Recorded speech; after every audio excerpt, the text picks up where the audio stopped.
Hello everyone, this is lecture number 13 out of a course of lectures called Thought as Word Dynamics, which is a contribution to essentially artificial intelligence with contributions from linguistics, psychology and other fields.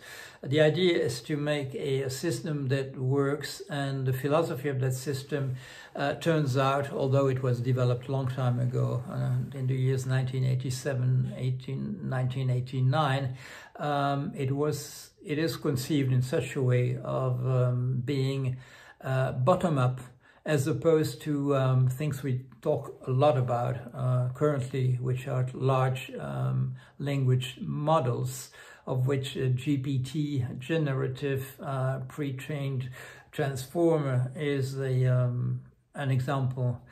The method I developed was the other way around. It will turn out to be much more economical, because you don't introduce anything that you don't really need, while as you suspect in the large language models, which are remarkable for a lot of reasons, but there's a lot of wastage. There's a lot of things which could be done in a more economical manner, as will be understood once you've gone through the whole set of lectures.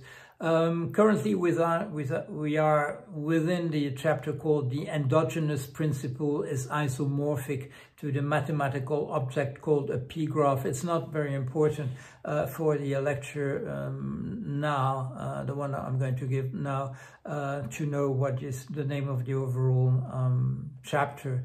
What we'll be dealing with today is, I don't say that often, I don't use that word important, but here I use the word important, and you will understand why this part is particularly important, because it says something. And as I said, I said that in the book published in 1989 in French, Principes des systèmes intelligents. But what I'm going to show today is the connection between a neural network and logic. And you may be surprised with what I will say. The reason why I could say it, and as you will notice later on, is because the network is being constructed, the one which is supposed, that I suppose is in our brains. We know we have a network, we don't know exactly how it is organized, but so far I've made a number of hypotheses, and in particular I've recycled a hypothesis which is in Aristotle's book about what he calls categories. He doesn't think at all in terms of neural networks, but if you transpose it in the language of today, what Aristotle says, and that's what he means by his categories, is that single words are probably not written into our memory. What you find in memory, as far as content words, like roses and pears and things of that type, or Aristotle, myself, and so on, these are probably written, encrypted, encoded into the memory in pairs. What you have together, and that's what makes sense, what produces a meaning, are two things, or as Aristotle said in his little book that we called The Categories, you need to connect two of these categories in order to say something. If I say pair, yeah, sure, pair, what pair, where? If I say the pear is here on the table, then we're talking about something very specific. If I say a pear is a fruit, we're going somewhere, and so on.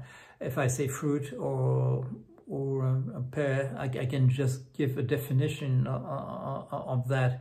But in terms of retrieving from memory something in order to produce sentences, discourses, texts, we need that the storage is of pairs. And you will see why this is so important when we think about how come there could be some logic within the system spontaneously. How come that kids can make some very logical inferences?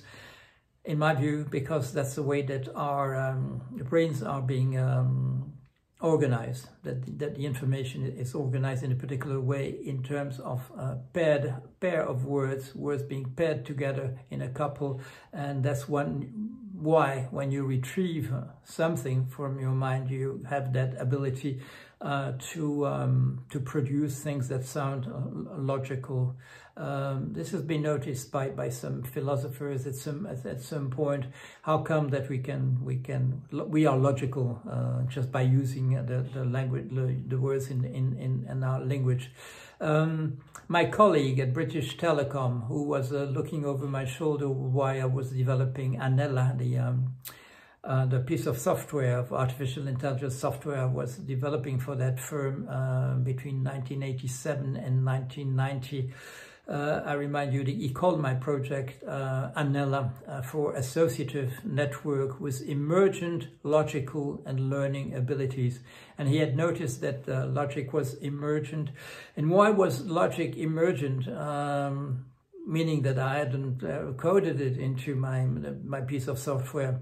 Why is it emergent? And we will see why. Because if I'm right that our memory is organized as connections attached to emotional values of word pairs, then just by activating our memory to generate sentences, the logic will be there as emergent. It is why? Because it's written into the words we.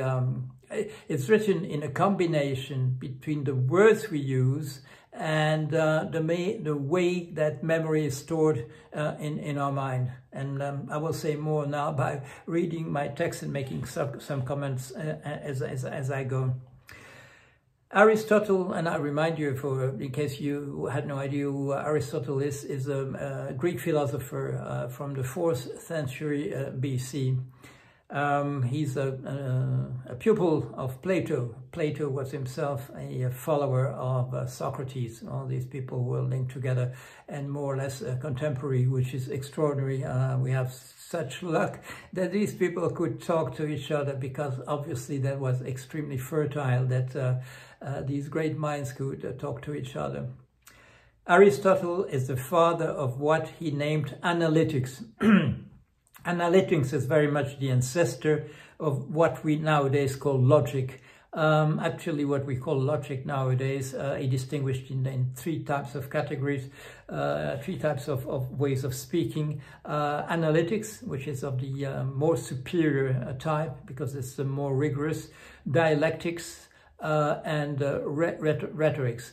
What is analytics? That's what the scientists should do, produce reasonings which are entirely correct, because they follow some rules. You don't follow logical rules when you think, but what you think, in order to be correct, needs to follow unwittingly some logical rules that we can then make emerge from corpuses, from large collections of things that we've said. That's probably the way that Aristotle proceeded.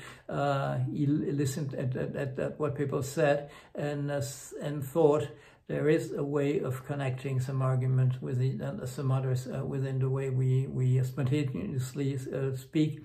And there are manners to make very incorrect reasonings, and that's how he produced the rules of what we call the principles of the syllogism, of the way of connecting correctly premises which are regarded as true, in order to produce conclusions which are true. What analytics propose with the theory of the syllogism are the principles of accurate reasoning, or in Aristotle's own words, of not contradicting oneself. It's always important to turn to the author himself or herself to listen carefully to what they say. So I'm quoting here from Aristotle. It's in one of his books called Topica. The intention of the present treatise, the one on Topica, is to find a method through which we will be able to reason from generally admitted opinions relating to all problems submitted to us and which will allow us to eschew, to avoid, when developing an argument, to say anything which would be self-contradictory. I said a word about analytics. Analytics is for the scientist, for the mathematician, what he called dialectics as a way of reasoning, but which is good enough, doesn't need to be so rigorous. It can be used in politics, he said. It can be used at court for lawyers and people of that type. These people don't need to say things which are necessarily true. They only need not to self-contradict. And that's why two politicians may seem extremely convincing, although they defend very opposite type of views. That's because they may start from differing or even contradictory principles, not contradictory within their own speech, but contradictory between them. And what is required from them is just that they don't contradict themselves in what they say later on in order to be convincing. Rhetorics is the way we speak in everyday life, and we need to be more or less convincing, but as a good example of what Aristotle said about the way we proceed in everyday conversation. For instance, we generalize from a single example. Oh yes, well, you know, you say that, but I've heard, you know, the nephew of the lodger there across the street, he heard that, etc. You can go on with from a very isolated example and possibly convince somebody. You can't do that in court, and you definitely can't do that when you demonstrate a mathematical theorem or when you produce a new scientific theory, which is supposed to be true. Let us take a category. A category, as I said, is what we call a content word. It's a word like rose, cat, Aristotle, and so on. Let us take a category and say cat. And let us consider that particular category taken, as I hold as the case in our memory, in word pairs. Let's say that one of the word pairs is cat whisker and the other pair is cat feline. Okay, that's two ways of connecting words to cat, which sound plausible enough. Why? Because the cat has whiskers and the cat is a feline. If we wish to produce sentences with these pairs, we can say, for instance, a cat has whiskers, or whiskers belong to a cat. We can also say a cat is a feline, or if we reverse the way we go through the inclusion principle, we can say some felines are cats. Let us define the distance between the two halves of a word pair, i.e. between cat and whisker and between cat and feline, as being the unit 1. This is one distance. If I have a word pair which is cat feline and another one being cat whisker, in the first one there's a distance between just of one between cat and whisker, and in the other one there's just a distance in one between cat and feline. Let us define the distance between the two halves of a word pair, between cat and whisker and between cat and feline, as being the unit, the number 1 unit. What Aristotle's theory of the syllogism proposes are the rules for designing a sentence that makes sense between feline and whiskers through cat, here called the middle term. In other words, a syllogism provides the rules for valid sentence making between concepts at a distance of 2 from each other in the network. If I have cat whisker on one side and I have a cat feline, there's a 1 distance between cat and whisker within the first pair, and there's a 1 distance between cat and feline in the other one. But between whisker and feline, there's a distance of 2. The way this works is well known. Whiskers belong to cats. Cats are felines, thus reversal of focus, some felines are cats, hence whiskers belong to some felines. That's the way of saying something out of these two pairs. Something that may sound, I'll go back to that, being either new or half new, or maybe we already knew it, and so on. Ernest Mach, the physicist and philosopher of science, who left his last name as a unit for the speed of sound, regarded the task of science as operating nothing more but nothing less than mental economies. The syllogism is the basic tool for mental economy. We have established, with the help of two word pairs, where cat is involved, a bridge between the two other halves of these pairs, between whiskers and felines. We have shortcut cat in the conclusion of a syllogism, bringing together whiskers and felines, and made thus a mental economy in the terms of Ernest Mach, who lived in the 19th century, end of 19th century, beginning of the 20th century. John Stuart Mill, the philosopher, held that syllogism as trivial. It does not offer more information in the conclusion than there was beforehand. The leap, according to him, is in one of the premises. The intellectual boldness is in holding the cat to be a feline. The rest, as said John Stuart Mill, the rest is nothing more than, open the quotes, having brought one's notes together. Right, yeah, but at the same time we have the feeling that something happened. We connected the whiskers to the feline through the intermediary of the cat, and by doing this we have done something, if only spending some energy for doing it, but something has happened there, contrary to what Stuart Mill holds. The contribution of the syllogism doesn't lie in additional information content. I agree with John Stuart Mill, but it is in what has just been shown that there's something happening. It offers valid ways for connecting concepts at the distance of two in the network. In the network where we have word pairs being stored, one being cat and whisker, the other one being cat and feline, and they're linked together by the fact that there's a medium term, which is cat. And if we bring them together through the cat, something may happen.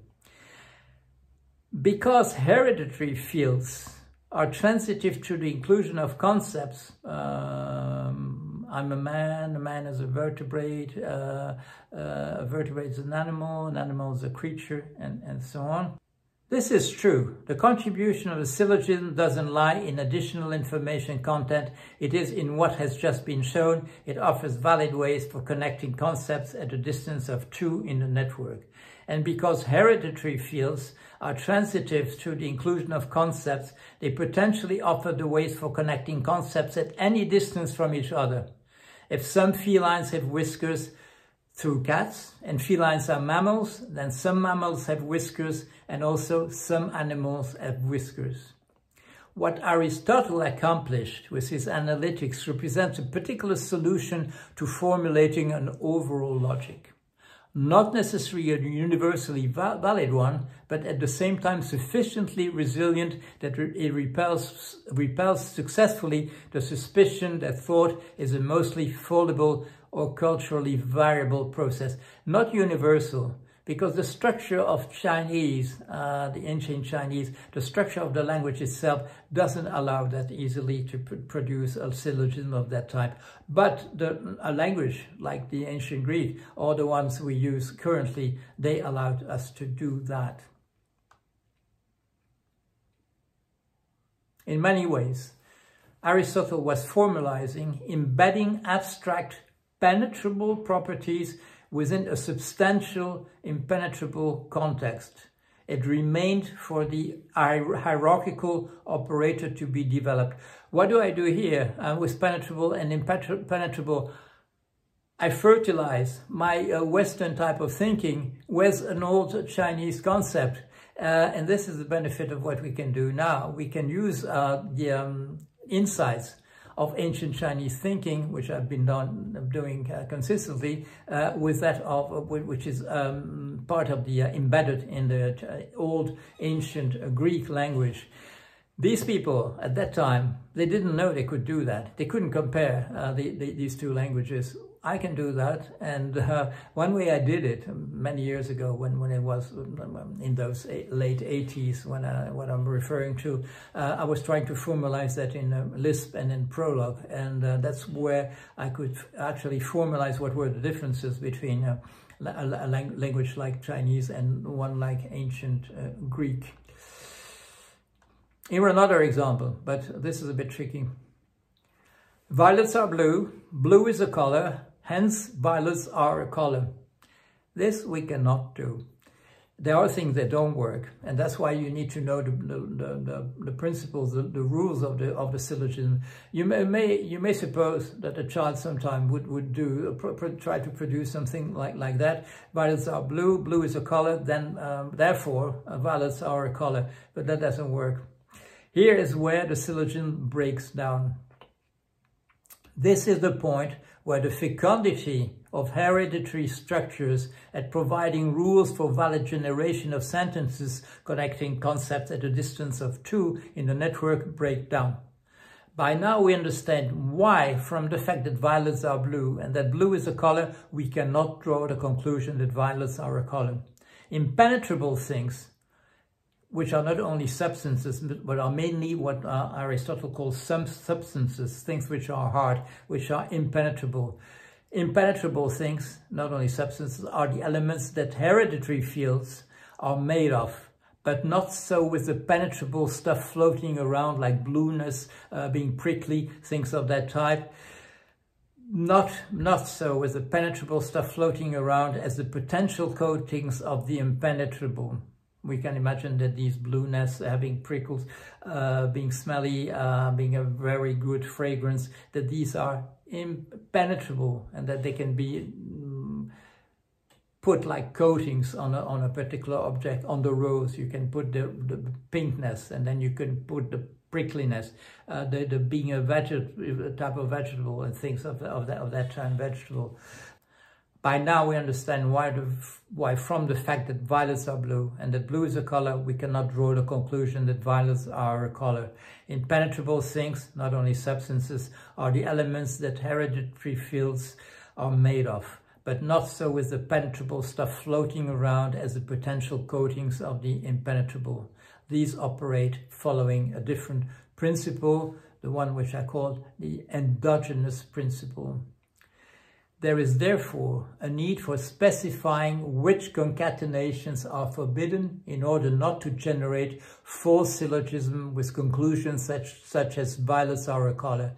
At the same time, underlying our intolerance with similar conclusions lies our commitment to the primacy of substantiality.